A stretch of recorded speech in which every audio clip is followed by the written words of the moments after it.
All right, good morning, people of YouTube. So this time we're back with another deck profile. This time we have an update for Rapidmon.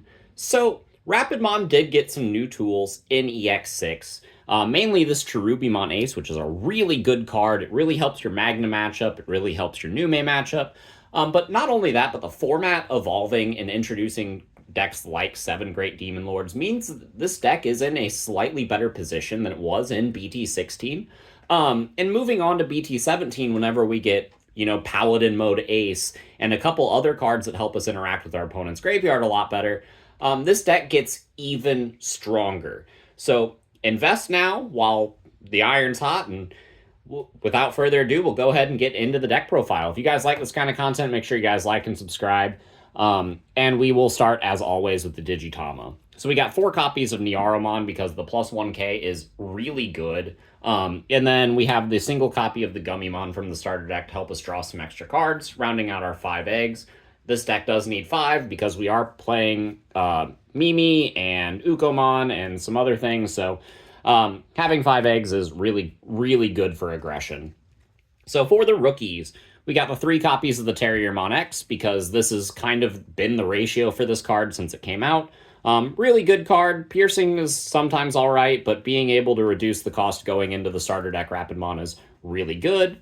We do play 4 copies of the Terriermon from the starter deck because it's a really good card. The Inheritable plus 1,000 is great, and the ability to just slam Tamers for reduced cost is overwhelmingly good into a lot of matchups.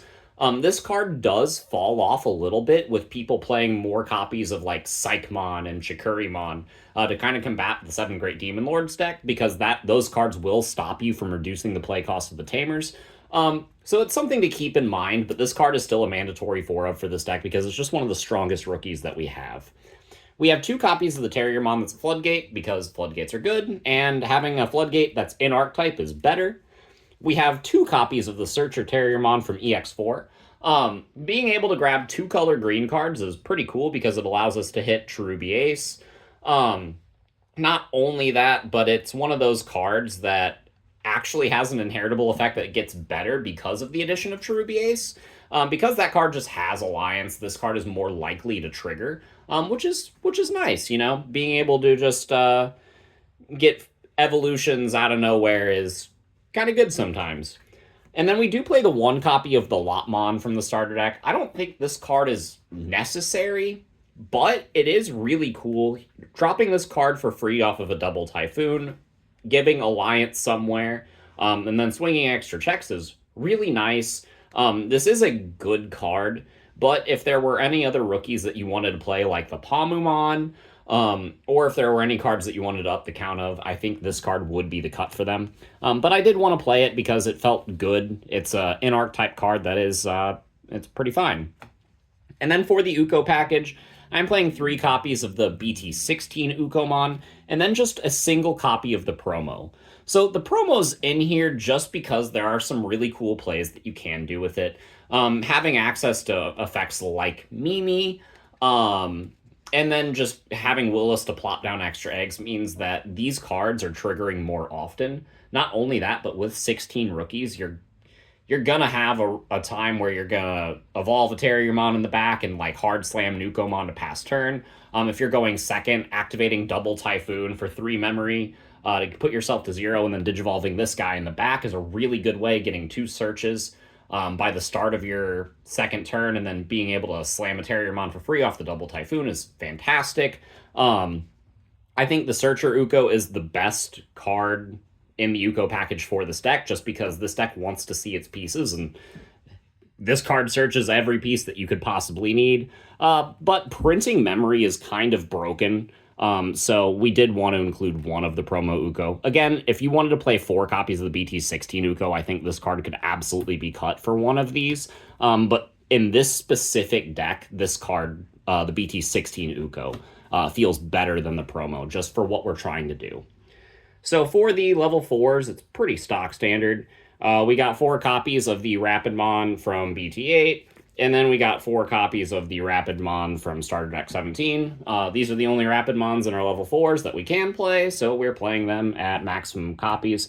because they're very important. This is a Rapidmon deck after all, and all of our aces, except Cherubi, can go on top of this. Like, Gargomon can go on top of this, the Rapidmon X can go on top of this.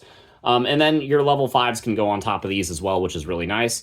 Not only that, but being able to play this Rapidmon for free off of Cherubimon's effect is really good. Even if Cherubimon's the only card that you have in play, right? That's minus 4k from Cherubimon's effect. And then if you block, you can either just kill the dude, and then give minus 4k to something else, or just give minus 4k to the thing that you're blocking and make it even weaker, and then just kill it with a Rapidmon. That's really good. This blocker is really good. This card being able to just kill a board is really good. Like, these Rapidmons are really good. I just wish we had access to one more Rapidmon name in the level 4s. But moving right along into the level 5s, we do got 2 copies of the starter deck Rapidmon. This is a card that people were playing more copies of, and I understand why. However, with the way the format has been progressing, and with the addition of Cherubimon Ace, there is another level 5 that I think is even better than this card in this deck, and that is going to be 3 copies of Etemon. We've been kind of seeing this card everywhere, and this deck is kind of no exception. All of our Rapidmons are yellow, so they can evolve into this card, which is kind of nice. But not only that, if we can make use of our Ukomons and our Terriermons and put out a bunch of rookies, keep some of them going into a level 4, we can just kind of hard slam this dude, control the board, get an ace out of nowhere, and then use our Rapidmons to go into Rapidmon X, and then just kind of just snowball from there. This is a really good card into the Nume matchup, because forcing them to attack into a megagargo can be detrimental. And not only that, but being able to just force them to attack, go into a Cherubi, and then drop a Rapidmon or a Terriermon or anything to just kind of put the gas pedal on and just keep advantage is really good for you. You're never resolving this inheritable effect, but that's fine. I have been messing with things like Starmons in the deck to try to make use of this a little bit more, and it's kind of cute because you can blast into Cherubi Ace and then play a Starmons. You have minus 3k here, minus 4k here, and then minus whatever on the Starmons, and that's kind of fun. But I think this is the way that you're going to play the deck if you want it to be the most consistent, and have the best matchup spread going into this format. So, and again, this deck only gets better in B217. So going into the level 6s, we have 3 copies of Rapidmon X. 4 feels clunky, 3 feels like the perfect number. This card is just absurd in a lot of matchups, so it's really good. We do play 3 copies of the megagargomon Ace because we do want to play a bunch of aces, because we are playing the Etemon and then the Rapidmons for defense. This card being able to evolve on our level 5s and our level 4s is just super versatile. It's a really good card, and I still want to play 3 of it, even though we do have the new card in the deck, the 3 copies of the Cherubi Ace. So I've been saying it a lot in this video. This card is just really good. Alliance, and then on play when digivolving, being able to summon a level 4 or lower, and then minus 4k for every other body you control is just a really good effect. Being able to just digivolve this, like I said, even if this is the only body that you have in play, if you just Etemoned them, you minus 3k them, evolve into this, play a Rapidmon, you minus 4k that, and then you can Rapidmon block it and kill it, or kill something else and just really control their board. This card really helps solve a lot of matchups, mainly Magnamon and Nume. This is just a really good piece into those matchups. So that's it for the level 6s. We are playing a whopping 9 of them with only 5 level 5s. It feels a little weird, but because all your level 4s can cheat into these guys, and then Cherubimon's just so good, we do want to play all of these. So yeah, the ratio feels really good whenever you're playing this deck. Going into the rest of the pieces, for the options, we do have the 1 copy of HPD because it's a green deck and we'd be silly not to play it. We do have the 3 copies of Double Typhoon. 4 feels a little clunky. We do have Ukomon now, so I feel like 3 is kind of fine. It's a security bomb and a searcher, and it helps you play cherubimons in the mid to late game. It's just a really good card. I feel like 3 is a good number. You just don't want to clump on this card too badly. Then we do play the single copy of the Heaven's Judgment because it's a really good card. We have lots of colors in this deck. We have access to green primarily, but also yellow, black, and white, which means that this card can just hit kind of absurd thresholds and wipe an entire board out of nowhere. So we did want to include at least one. And then I am playing the single copy of Giant Missile because this card can just kind of put you back in the game if you're going into like Tyrant Kabuterimon. And with Tyrant Kabuterimon recently having a top 4 at a regionals, these are good cards to include moving forward because I expect to see more Tyrant Kabuterimon than I did before. But yeah, that's it for the options. Moving into the tamers, we got our 2 copies of Mimi. Feels obligatory, but like Mimi Ukomon is really stupid. Mimi being able to play itself for 2 off of the Terriermon effect is also really good. This is just a really good card moving into any format, really. Yeah, helps you put more dudes out, helps you build in the back more efficiently. This is just a really good card. We do play the 3 copies of Willis. Because I think this card is just fantastic. I didn't want to play 4 because sometimes 4 feels clumpy.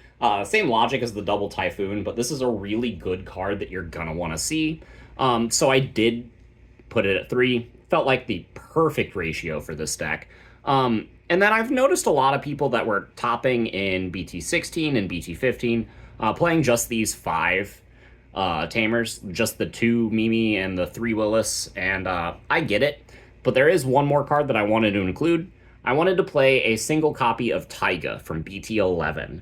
So giving our dudes plus 1,000 on our turn is really cool, especially whenever we're multi-attacking with cards like Megagargo. We're playing the Niaro, we're playing like the Terriermon, we're playing the starter deck Rapidmon, so our cards can actually get absurdly huge, especially when you start adding Alliance into the mix. This card just gets even better.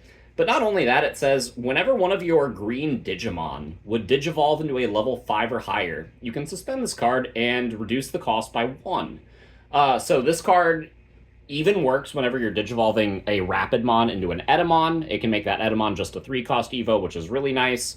Going into Rapidmon X is cheaper, and Rapidmon X gets bigger. Not only that, but it increases the number of tamers that we have in our hands that we're actually resolving the Terriermon effect as optimally as possible. And yeah, I think it's a really good card, and I highly recommend that you start testing this card out, especially with DP thresholds becoming more important as the game progresses.